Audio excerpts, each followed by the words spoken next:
Хүний аашараншин. Хүний хувь заяаг тодорхойлдог гэж.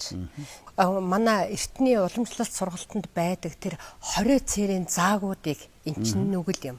Эн чинь буян юм гэдгийг ерөөсөө суулгаж өгөлгүйгээр хичээлэл сайн хий. Гэл тэр хичээлээ сайн их бүх болцоо нөхцөлийг хангаж өгч штэ. Цагийн багш хөлсөлж авч өгч байна. Үнтэй сургуульд сургаж байна. Тэрний хажуугаар миний хүүхэд хүн болж өсөх ёстой юм а гэдэг имийг багш нарт үдийгөө бас эцэг эхчүүд бид нэр их алддаг. Зүгээр энэ нийгмийн яралтай хөгжлийн энэ шуурганд бид нэр хэрэгтэй юм гэдэг тийм нийгмээс өгөгдсөн томьёоллыг л аваад яваад идэг болохоос биш цаана нь миний хүүхэд эрдэм номгүйч байлаа гэсэн эрүүл саруул одоо бие бэлдэрн өсөж хөгжиж чаддгүйч байлаа гэсэн миний хүү сэтгэлд нь ариун байх хэрэгтэй юм аа. Тэр сэтгэлийн гэмгүй өснийхөө буйныг ямар нэгэн цагт идэлх учиртай юм аа гэдэг тэр баримжаа бол биднэрт одоо үнэхээр татагдаж ийм юм шиг. Яг үнэн байлгүй яах вэ? Монголчууд бол хүүхдээ сайн хүн болох, эрдэмтэй болох хүн болгон эрцэгийн юм хүсэлтэй. Гэхдээ өнөөдрийн тэр наад зах нь бол хүүхдээ телевизээр, компьютерээр юу үзэж гинэ? 4-5 настай хүүхдэл тэр цуснажийн гоожуулаад, будалалал хятал байгаа кино үзэж байна тийм үү? Гэтэл монголчууд хуучин бол алах гэдэг үгээр үртэл сэрлээд мал гаргах, төхөөрөх, шүлнийм гарах, муулах гэж хэлдэг. А ерөөсөө 12-3 нас хүртэл нь бол мал гарахад хүүхдийг харуулдаг.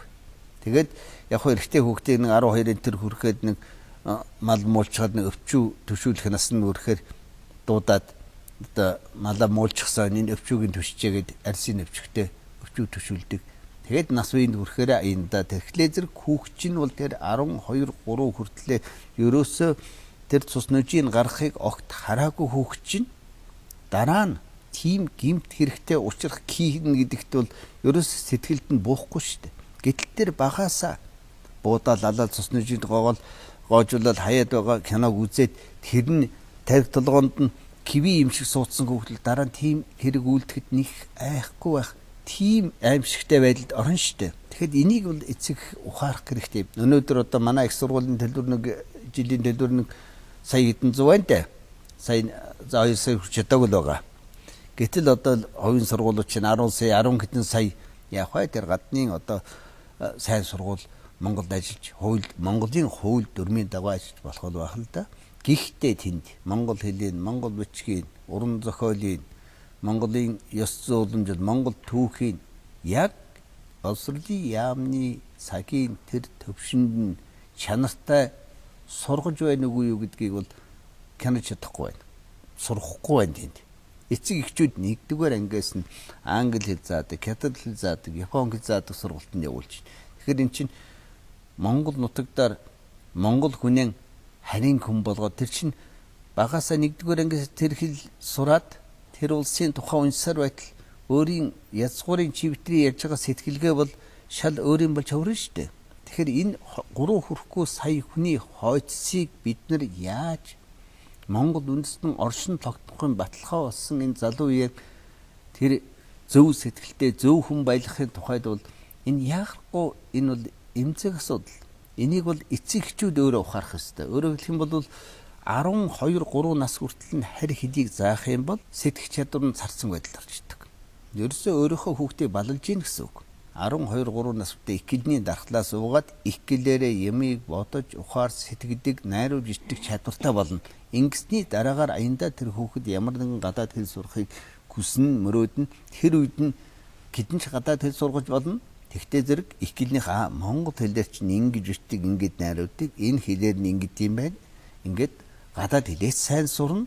Ихгэлээ сайн сураагүй хүн гадаад хэлийг сайн сурч чаддгүй гэдэг бол олон хүн хэлдэг. Тэглээ зэрэг энд бол хэл сэтгэлгээгээ монголчууд хадгална гэдэг бол монгол үндэстний оршихуйн баталгаа юм. Бидний өвгд эдсийн хүний хүн болгоно гэдэг бол сэтгэл гэдэг сэтгэлийг ариусгах гэдэг хамгийн эрхэм нандин зүйл. Би хэл сэтгэл гурвал гэдэг 10 цагаан буян 10 хар нүгэл гэдэг энийг биеэр үлдэхгүй сэтгэлээр үлдэхгүй хэлээр үлдэхгүй гэдэг.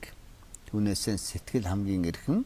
Сэтгэх гэдэг үгэн дээр одоо бодол гэдэг шиг үлийг нэр үүсгээд сэтгэл гэдэг үг үүссэн 13-4 дугаар зууны үед бол одоогийн бодох, санах, гэдэг үгийг ганцхан сэтгэх гэдгээр л хэлдэг байсан.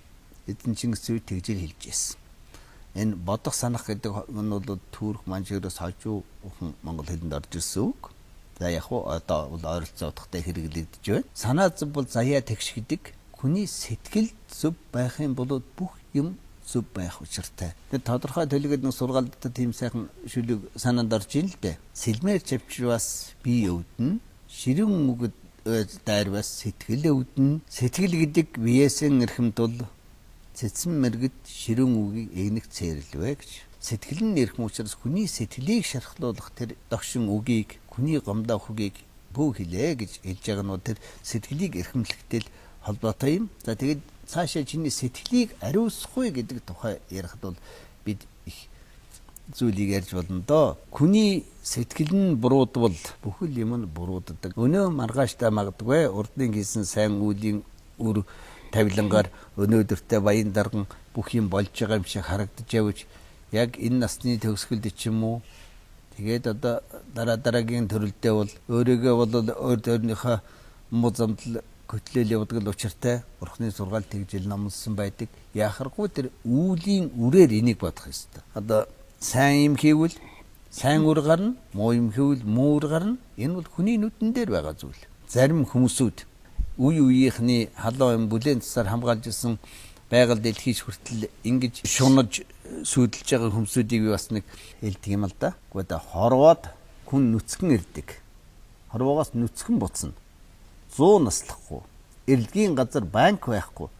Энэ дөрвийг л мартчихсан хүмүүсүүд л байгаад байх юм да. Энэ нүдэн дээр нь харагдаж байгаа л үний юмсан.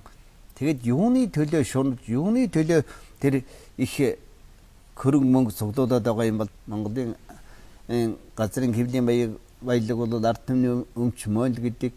Тэгэл тэр баялагийг л сайн муу аргаар баяжсан улсууд тэр баялагын ард түмэнд нь эргээд ядад нэг хэд сургууль цэцэрлэг байгуулалт өгчхөл бас сайхан юм да гэж ярьжсэн байхгүй юу. Тэгэхээр зэрэг иймэрхүү хүмүүст бол их кейсвэр сонсогдож байгаа ч одоо нэг 40 жил болгонд оюутан залуучуудыг хүлээж авч байна. Гэхдээ Монгол бол өнөөдөр бас гадна талд 15 жил сураад хамгаалаад ирсэн их орноо Монголоо гэсэн битэрийн энэ ярьж байгаа яг энэ сэдвээ санаа зовсон юм хийчих гэсэн тийм сайхан залуучууд монголчууд бас нэг давхар байна.